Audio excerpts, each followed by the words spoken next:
Joko Widodo masuk daftar pemimpin terkorup dunia versi Organized Crime and Corruption Reporting Project atau OCCRP. Namun kini rilisan situs resmi OCCRP terkait Jokowi masuk daftar tokoh pemimpin terkorup menjadi hilang. Hal itu terjadi seusai Indonesia digegerkan dengan berita tersebut. Saya mencoba membagi 5 klaster modus korupsi yang dilakukan oleh mantan Presiden Joko Widodo. Kelas pertama adalah klaster korupsi yang ditujukan untuk mendapatkan kekuasaan dan melanggengkan dinasti.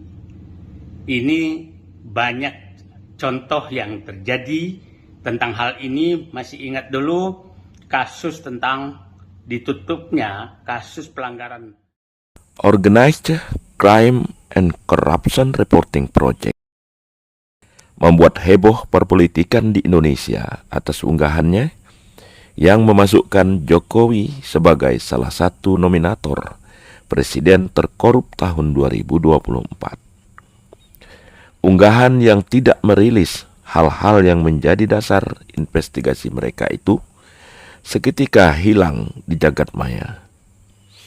Meski sudah tidak bisa ditemukan lagi, hal itu tak ayal menjadi bahan gorengan oleh para pembenci dan orang-orang yang kecewa terhadap Jokowi.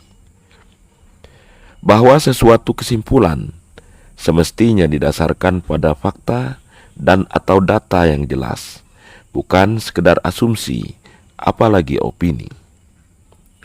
Sebagai contoh, apa yang dinarasikan orang ini tidak lebih dari sekadar asumsi belaka.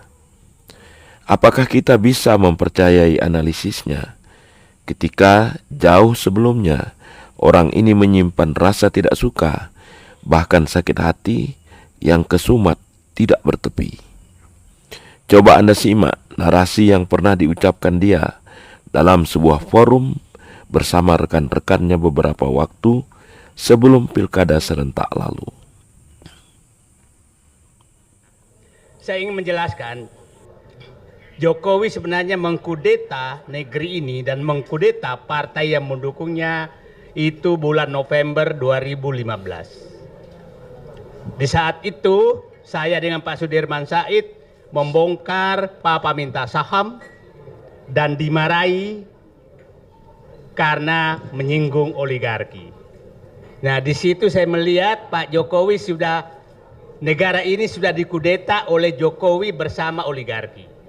Disitulah PDIP ditinggalkan, partai-partai ditinggalkan, sehingga bulan Juli puncaknya 2016 terjadi reshuffle kabinet yang membuang semua menteri-menteri yang punya integritas.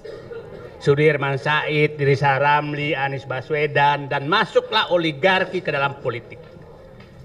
Jadi sebenarnya kita harus menganggap bahwa Jokowi sudah melakukan kudeta bersama oligarki itu 2015 dan berlanjut 2017.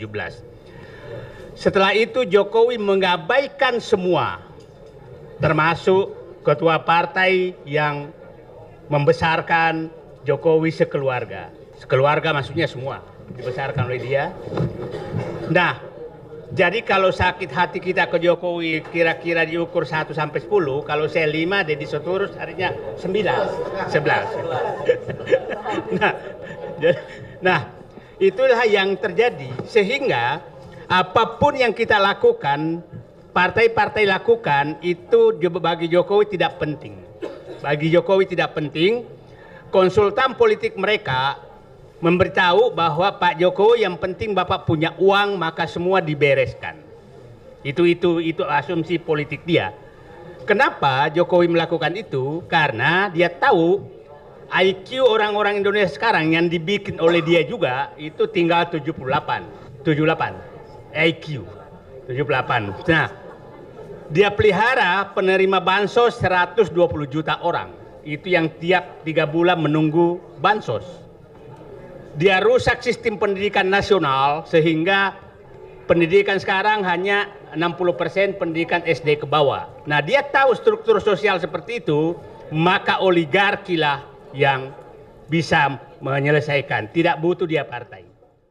Mas Eros, sebagai seorang budayawan, gimana merangkum dari urean-urean percikan-percikan fakta yang sangat memilukan ini. Kalau negara ini demokrasi, sebenarnya tahun skandal konstitusi ini sudah harus diungkap dengan adanya tim verifikasi, tim fact finding dan sebagainya. Tapi ini dibiarkan begitu saja.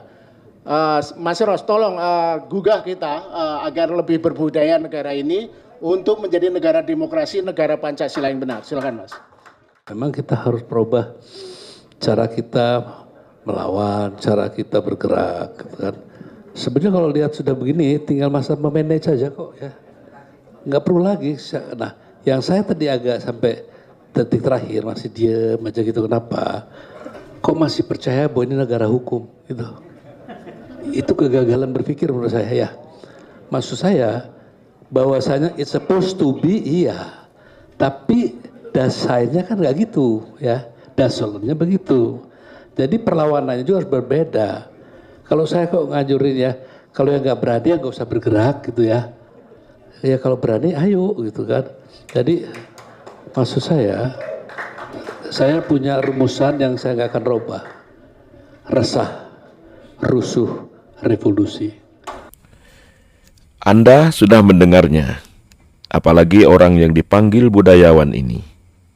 Anjurannya sangat-sangat berbahaya bagi kedamaian negeri ini. Semboyan 3R yang digagasnya, resah, rusuh, dan revolusi. Mereka berbicara konstitusi, tapi anjurannya tadi bisa Anda nilai sendiri apakah itu konstitusional. Isi lainnya pun hanya prasangka negatif, tuduhan berdasarkan sudut pandang kelompok mereka sendiri. Sakit hati karena dipecat dari jabatan di pemerintahan, padahal mereka hanya berkilah atas nama integritas atau pendirian. Mereka seolah-olah tidak mengerti bahwa presiden memiliki hak prerogatif untuk mengangkat dan memberhentikan pembantunya dalam pemerintahan. Jokowi adalah orang yang menilai kinerja nyata, bukan rangkaian kata dan retorika.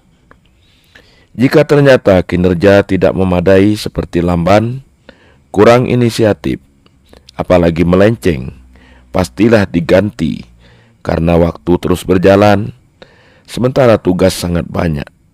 Tidak saja di dalam negeri, melainkan juga kaitannya dengan dunia internasional. Belum lagi adanya peristiwa alam yang datang seketika. Sehingga, meskipun sudah bekerja keras waktu 5 tahun atau 10 tahun sekalipun, terlalu singkat untuk menggapai semuanya. Mari kita menggunakan logika sehat, karena hanya dengan pemikiran sehat, kita akan bisa mencerna peristiwa sekitar kita. Sampai jumpa, terima kasih.